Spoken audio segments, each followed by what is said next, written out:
आज म यो खोलामा अनौठो तरिकाबाट चाउचाउ बनाएर खानेवाला छु। ल हेरौँ है त गाइज, यसरी चाउचाउ बनाएर खाँदाखेरि के मिठो हुन्छ होला त।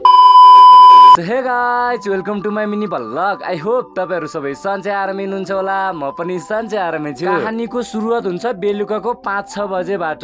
म चाहिँ मजाले बसिरहेको थिएँ, उतिखेर आमाले ल्याउनु भयो यस्तो तरिकाको फल। यसको बारेमा चाहिँ मैले अलरेडी भिडियो बनाइसकेको छु, हेर्न चाहिँ नछुटाउनु होला है त। आज चाहिँ कस्तो तरिकाको भिडियो बनाउने होला भनेर सोचिरहेको थिएँ, उतिखेर एउटा आइडिया आयो। कस्तो भन्दाखेरि खोलामा गएर चाउचाउ बनाएर खाने। ढिला नगरी म चाहिँ खोलातिर जाँदै थिएँ, उतिखेर यस्तो अनौठो दृश्य देखियो भने। अहिलेसम्म मलाई रिक्सा चलाउन आउँछ कि आउँदैन भन्ने थाहा छैन। यति सानो बच्चाले पनि रिक्सा चलाएको देख्दाखेरि मलाई त अचम्मै लाग्छ हो। यता उता गर्दा गर्दा समय भने गइसकेको रहेछ। सो त्यही भएर म चाहिँ छिटो छिटो खोलातिर लागे। सबैभन्दा पहिले प्रथम दाउरा साउरा भाँचे, अनि त्यसपछि आगो सागो बालेर यो तारको पनि आवश्यकता पर्ने भएको कारणले गर्दा तार सार भाँचेर पनि ल्याएँ। त्यसपछि चाउचाउमा पानी हालेर यसको टाउकोमा चाहिँ ग्यामिन तारले बान्दिए। धागोले बान्दाखेरि एकदमै राम्रो हुन्थ्यो होला, तर आगोले पोल्दिहाल्छ नि त, त्यही भएर मैले चाहिँ ग्यामिन तार बान्दिए। केही समय यसै गरी नै पकाइसकेपछि यसको चाहिँ आइटम एकदमै दामी बन्यो है त। त्यसपछि निधारमा लगाएर खोलेको त ओ माई गड एकदमै दामी है त। अब शुभ कार्यमा ढिला गर्नु भएन नि त,